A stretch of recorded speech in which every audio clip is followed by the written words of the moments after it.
Welcome to Take It from the Iron Woman. My name is Susanne Müller, your host and the Iron Woman. This podcast is about empowering yourself and others to make real changes in the world.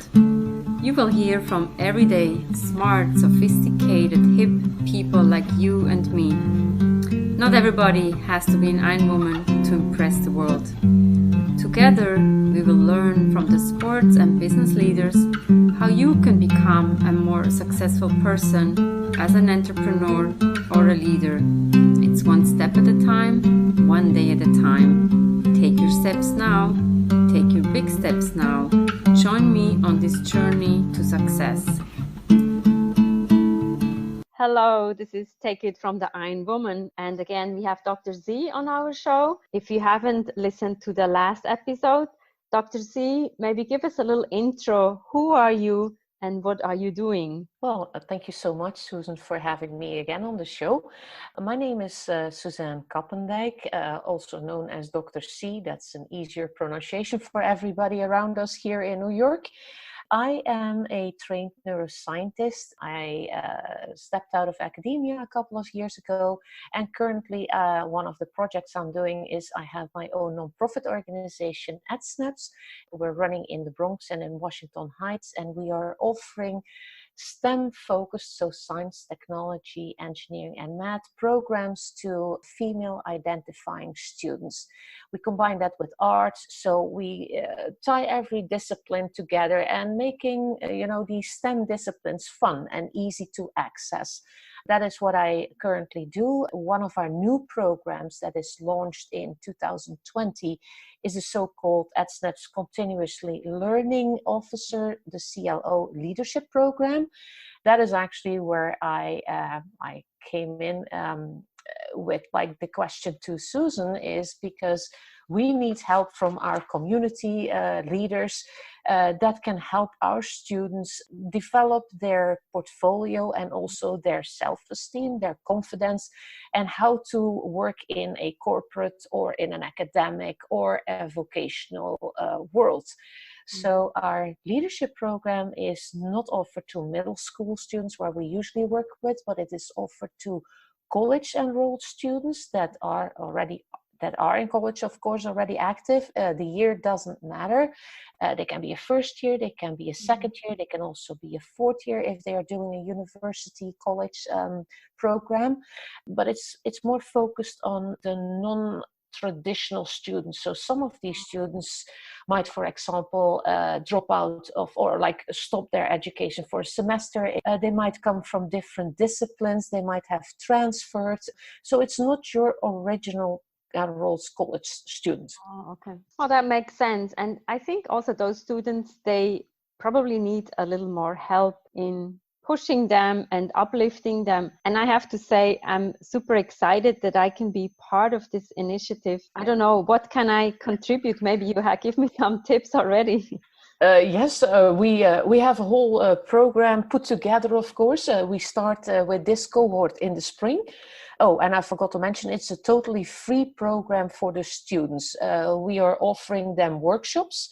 Mm-hmm. So 4 workshops in the spring. And then the 4th workshop will be focusing on the involvement of corporates, of local corporate businesses that are willing to take in an intern over the summer. And that internship ideally would be a paid internship for our enrolled students.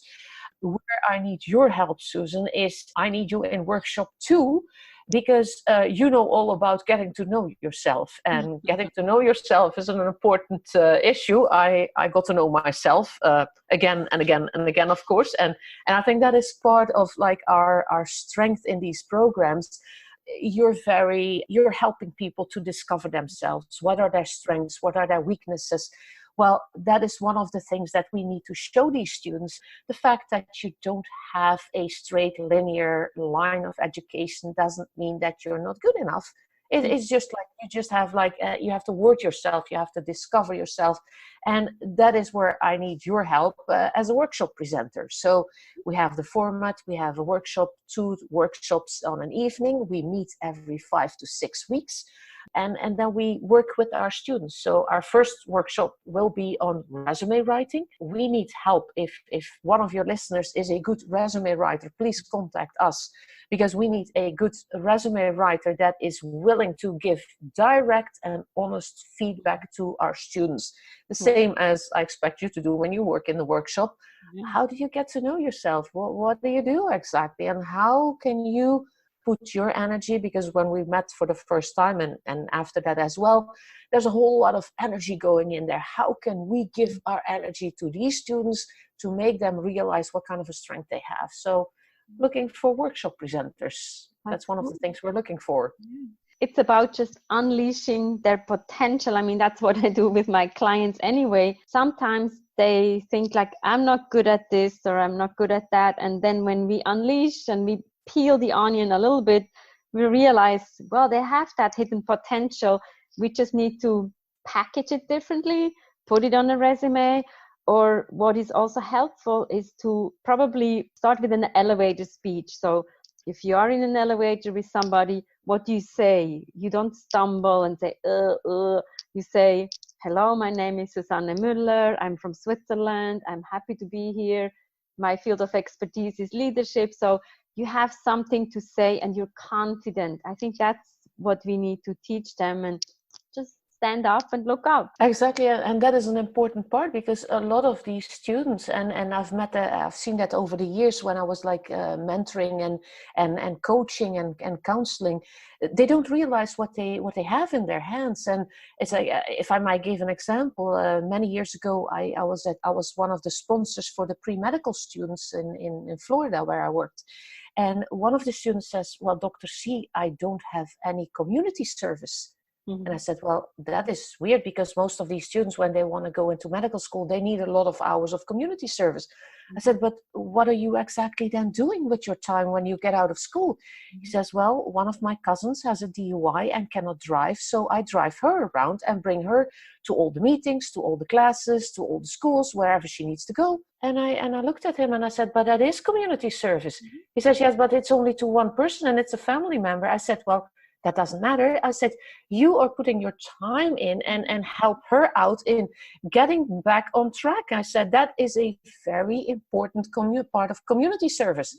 I said, and you might not service like 500 other students. I said, the fact is that you are like there for her and guide her. So we rearranged a little bit in the resume, and there was a lot of hours of community service. It was one-on-one, but that doesn't matter. It's like the willingness to do this, because he did it in an unpaid version. So that is community service to me. And that is exactly as you said, we need to unleash that power. We need to channel that a little bit in a way that it is understandable for employers, and that employer could be like, an upgraded, a secondary program, but it could be like in a big corporate organization. Soft skills are important, hard skills are important, but we need to channel them, and that needs to be unleashed because they have a lot of power. Helping somebody is like planning, organizing, be responsible, thinking for the other person, and not putting yourself first. So, and he probably volunteered and he felt, I need to help that person. I think that's a perfect example. So we can probably fill 2 or 3 lines on the resume on that. That's great. Absolutely. And I've seen it like currently enough here. And that is the reason why we started this like leadership program, because I'm like, okay, if we need counselors in our other programs for the middle school and the young high school students, we need role models. We need, but not only role models that are my age, and no offense to other people, but like we are over 50 years old, and we have, of course, we're not the ideal like role model, because some of these younger students think we have it all and we don't have to work for it anymore. So with these college students, like showing them as role models, they have like an exact, like they can work with them and they understand where these middle schoolers are going through, because they have been in that same boat, in that same like environment as they have been. And yes, you can step out of that environment, and yes, you can do small things, because it doesn't matter if you serve 500 people, 5,000 people, or if you help one person. If that will land a job, if that will make them reach their next ideal or their next goal in life, you've done your job, and that is a leadership position. And that is what we need to show to these younger female students. You can do it, and it is possible. The fact that you're living in an under-resourced area, that is, for example, the Bronx or Washington Heights, that shouldn't withhold you to anything. And we can make that happen if we have those college enrolled students working on their leadership, trying to translate what they have, and then put that application and what they've learned in their soft skills and that leadership like environment, take that back to, like, you know, they're like younger peers. And I think that is the power of leadership. I see many times that mentoring, what exactly you are doing, is so important for learning. Mentoring is always a two-way street. It does not mean that maybe the one person is a little older, more experienced, knows it all. I think also the younger generation can help us and like be more curious, ask more questions, and that's a nice exchange. So I'm really looking forward to giving back. Oh, definitely. It's like, and it is an important street. I learned from every mentee that I'm mentoring with. I learn also new things, and it's a fun thing, like you're mentioning it, because our like mentors in the program, like over the 3 years that we were like working with this whole troop of volunteers, we have like mentees or mentors as young as 12 years old, and our oldest one is 76. So it's a whole range of, like, you know, mentors, and everybody can learn something from someone. And just be open, and indeed, as you said, ask questions, ask a lot of questions, and ask even more questions, because that's how you learn and that's how you improve. When you think about industries where you want to find internships, what is the industry that you're looking for? So maybe if we have a listener who is in an industry that we need a contact, who would that be? It can be basically any type of industry that is represented in New York City. Our students are not selected on majors, so I would like, because EDsnaps is all about including diversity in the workforce, and that means that we're not like not on paper but in reality, in real life. So we do not limit our like leadership program to like all disciplines of STEM or all disciplines of art. No, currently, and I checked because our application just opened a couple of days ago, we already have over 6 applicants. We only admit 12 applicants in as a maximum. So we will select students, and I do that with like my board of directors and advisors. I'm not making decisions by myself. We will select a diverse group of students from all types of disciplines, all types of like colleges.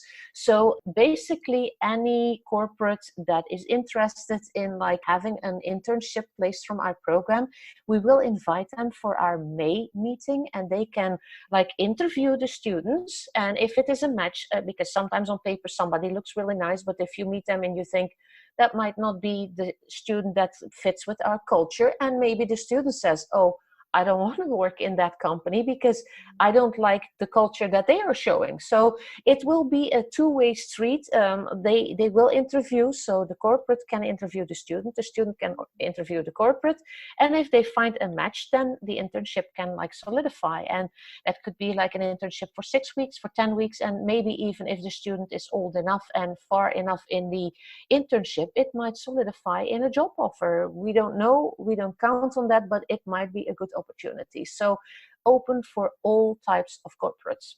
Oh, that's good. That opens up many more opportunities than just the STEM related. Companies get maybe more and more diverse students, and it's about inclusion, and we all want to learn from each other. So that's really exactly good. Oh, and I have to mention that our applicants are both male and female identifying. So we have like a diverse mix. Oh, that's wonderful. Yeah. And so we only have 12 that go through that program, and yeah, that's a good group, and also they can learn from each other. Exactly.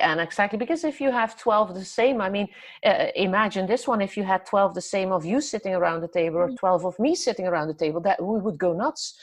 That would not work for us, and then there's no diversity. So we need 12 diverse people. So That is like one of our goals. And then in the next cohort, if the program is successful in this spring and in the summer, we will admit more people in the fall, but we just have to try it out first and see if our concept works. That's exactly how it works. You need to test out the project. If the prototype is working, then you can duplicate again. Yeah. Exactly. And as a non-profit, that's always the question. You need money. Exactly. Right. So tell us, what do you need? If you had the magic wand, what is... For this program, I would like to see that we would have like a space where we can like retreat every 5 weeks to give our workshops. And our fall, we are in need of food donations. So I would like to offer our students, because they have been in school or at work for a whole day already. They come to our program at 6:15. We work until like a lot of around 8:30. So I would like to serve them food. So if businesses could donate like the food for this meeting or buy like business units for food, that would be very high appreciated. Many of our workshop presenters are like coming in pro bono. That is a great thing, but I really would like to see that I can pay our workshop presenters as well, because of course they are volunteering with their time, but some of them have to travel or are willing to travel. I would like to be able to pay my workshop presenters as well. All donations are welcome. We accept small donations, big donations. If there is a corporate outside there that is listening and wants to sponsor the program, contact us and we can set up a price. We can even give a discount there. So that's what we can do. We can work with corporates. We will mention the corporates that are sponsoring on our website. We are on Instagram, Facebook, LinkedIn. So there will be a lot of like attention given there. We have like videos that we produce over the summer for specific programs. We can be mentioned in there. So there's a lot of promotional things that we can do from our side with nonprofits, and also the network connections. We have mentor-mentee events where we connect mentors with mentees, but also mentors with mentors. So if you are in a corporate and you attend our meetings, there will also be a time to network with other corporates. So it's like a whole network opportunities. I have one more question. When you talk about the space, so but is it in the Bronx? Ideally, it would be in Midtown, house around 20 to 25 people. I think we'll find that. So let's put that out there. We need a space, we need food, and I would say we need healthy food, yes. And we need mentors. And we need healthy food as well, because we have like people from different with religious backgrounds. So there are certain limitations there, and I definitely, although I'm a very big fan of pizza, I'm not willing to offer 8 times pizza to the students. A little bit healthy food would be highly appreciated. That's what we want. So good luck and keep us posted. And for sure, we will have all the information on the show notes. Thank you so much, Dr. C, and good luck for your leadership program. And I'm certainly excited to be part of it. Thank you. Thank you so much. What a cool program. Get involved. Let us know if you want to be part of this. Thank you for chiming in. Take it from the Iron Woman.